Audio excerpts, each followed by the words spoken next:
donc bismillahi rahmaani rahim maa ngi leen di ziar di leen jaajëfal bu baax a baax a baax mbaa yéen a ngi am jàmm mbaa tout va bien alhamdulilah. donc tey nag moom dama ne du ma ko may loolu quoi waajooju moom du ma ko may loolu. waaw su ma nee waajooju doon vous savez xam ngeen kan laay wax mooy Mbaye Warax vous connaissez Suzanne Suzanne Camara waajooju noonu li ko metti il faut que ñu wax ko que ni ñun du ñun Sénégal ñoo ko teg en réalité li ko metti waaw Mbaye Warax li ko metti du kii moo ko teg du Sonko moo ko teg du Diomaye moo ko teg donc ça il faut que Mbaye Warax xam ko waaw donc voilà quoi mu ngi nii li ko metti te ngénte ba la waaw bañ ko waree tuddee góor ñu tuddee ko jigéen wallaay asim def naa ne loolu moo ko metti kon boog bu mu ñu sonal quoi léegi nag ñu déglu tuuti rek ngeen xool li nga xam ni après ñu dikkaat ci daal voilà déglu leen fii vraiment ñëw gis si réseau yi ñëpp di publier wax ju rëy joo xam ne Ahmed Suzanne Camara wax na ko jëmale ko si le président Ousmane Sonko président Diomaye ak ay saaga yu ñaaw yoo xamante ni ma gis patriote yëpp di commentaire naan lan la procureur di xaar dafa am loo xam ne dama bëgg nit ñi comprendre ko ñii dañuy bëgg a créer dossier politique ñoom xam nañ ne dee nañ ba pare ku dee ba pare soxlawul ngay xaru Ahmed Suzanne Camara ñoom def nañ seen réunion ba pare ñoom waa APR seen stratégie la ñu teg mooy naka la ñu war a mën a def ba dossier yi nga xamante ni président Diomaye tegu si concam dossiers yooyu naka la ñuy def ba fexe jiital coowal politique moo tax ñuy xataraayu doo si télé di saaga di wax ju ñaaw léegi ñun buñu daanu si pièce boobu maanaam donc déjà loolu mooy première étape bi mooy que ni ñoom dañoo bëgg dossier politique boobu effectivement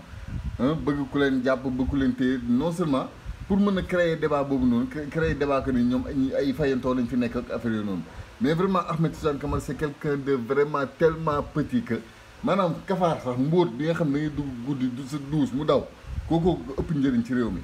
donc il ne doit pas retarder suñuy ambition quoi waru ko retarder waaw bien vrai bon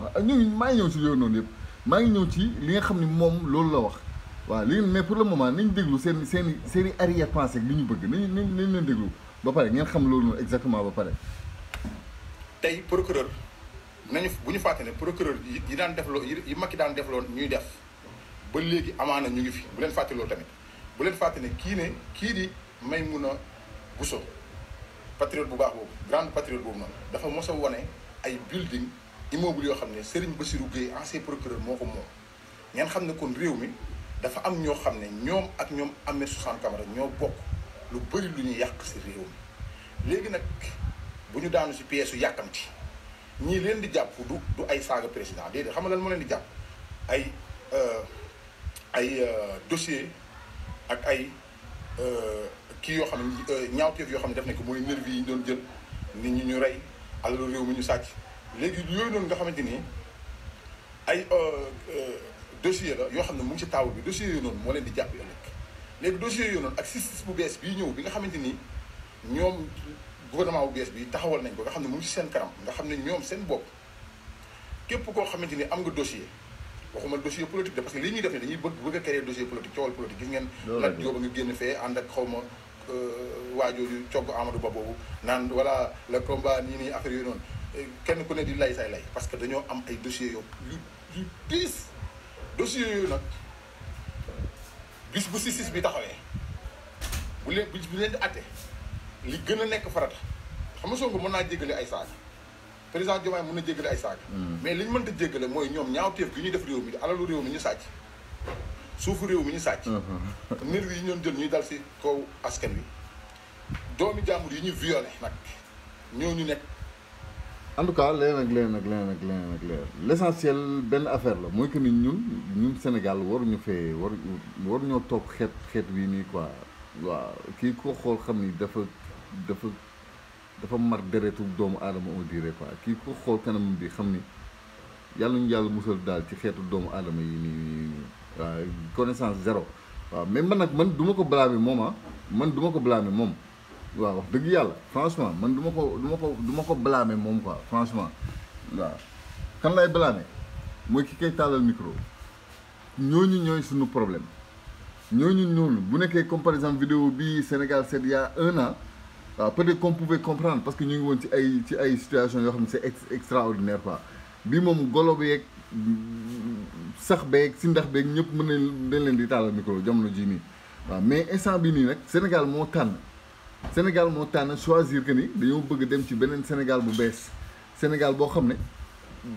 ne lépp tegu ci dëgg mais yenn chaînes yi tamit nañ leen waxante dëgg ay ñoom yii nii comme ñi kan moo invité kii kan moo mën a invité kii ci plateau kan mooy invité waa ji ci plateau tey vidéo bi par exemple il y a 17 heures xanaa ci vidéo bi la saaga Sonko waaw man nag malheureusement ci ñoom Baye Assane ci Solution TV laa déggee li mu wax dëgg yàlla ci Solution TV laa ko déggee waaw loolu man du ma ko sax déglu nag dama ko avancé waaw bi mu commencé saaga laa avancé delluwaat ci émission bi mais du ma déglu ay kàddoom léegi nag man moom ñi may blâmer man personnellement mooy chaînes yi leen di invité moo xam chaîne YouTube la whatever moo xam chaîne télé la moo xam benn particulier la nii rek benn jadin yor micro am wala téléphone am dem filmer ko man kooku laay blâmer waaw te genre Ahmed Suzanne Camara yi nii pour le moment waruñu leen woon wax dara waaw mais xanaa réew mi amul xam nga centre de régulation quoi de l'audiovisuel ndax amuñu lu mel ni CNRA ndax amuñu loo xam ne dina mën a teg ay daan yoo xam ne ñi nga xam ne ñoom ñooy invité xeet yoo xam ne amaluñu réew mi njëriñ saaga doomu aadama yi ni fi nekk wax lu bon ñu réguler leen teg leen ci yoon c'est-à-dire koo xam ne invité nga xeet bu mel nii li mu wax du ko concerné moom sax mais mu doon sa responsabilité wu ki ko taalal micro taalal ko caméra man loolu laay wax waaw parce que dëgg-dëgg Ahmed Suzanne Camara mii bu ñu ko waroon jàpp en responsable moom dafa waroon ne kon moom day fekk moom moo jël téléphone am ni jadin di def filmer boppam wax li muy wax jàlle ko ci chaîne am su boobaa li jëntiwuñ ko moo xam quoi bugg nit ñi seetaane ñu ko bëgg seetaane ñu dem seetaane ko ñu ko bëggul seetaane ñu dem xool leneen mais dañuy gis genre chaîne yi avec 1 million d'abonnés c'est-à-dire du ñëpp ñu fi abonné ça veut pas dire que ni Suzanne Camara moo leen fi indi mais ñoom ñoo ñuy imposer yenn affaires yi ñoom ñoo ñuy imposer yenn nit ñi donc voilà quoi léegi ñu gis nga commentaire yi sax ki nee na j'espère que la justice ne laissera plus ce type dire ces insanités donc mooy noonu ok ngeen baal ma daal mais c'est extraordinaire quoi ñu wax naan il faut arrêter ces énergumènes ils se prennent le président institution lañu saaga le président de la république moom la ñu saaga le président de 54% yoo xam ne sénégalais yi ñoo ko tànn waaw sans compter ñu voté wul sans compter yooyu noonu yëpp c'est-à-dire kii nii saagawul Bassirou Diomaye Faye mii de saagawul kii de Sénégal la saaga yow mii di seetaan yow la saaga man mii di seetaan man la saaga ñun sénégalais yi nga xam ni non seulement waxuma la sax ñuy tànn kese ñi dem xëy voté ji de non seulement ñooñu moom jàllale naa leen mais bépp sénégalais bu yeewoo Sénégal kii yow la saaga nga yeewoo Sénégal nga yeewoo Alaska sax bu la neexee kii yow la saaga waaw kanamu jirax bii nii nam ngeen jégal ma quoi yàlla du bind ba pare na ñu koy sikkal mais wax dëgg yàlla regardez-moi ce visage quoi nañu waxante dëgg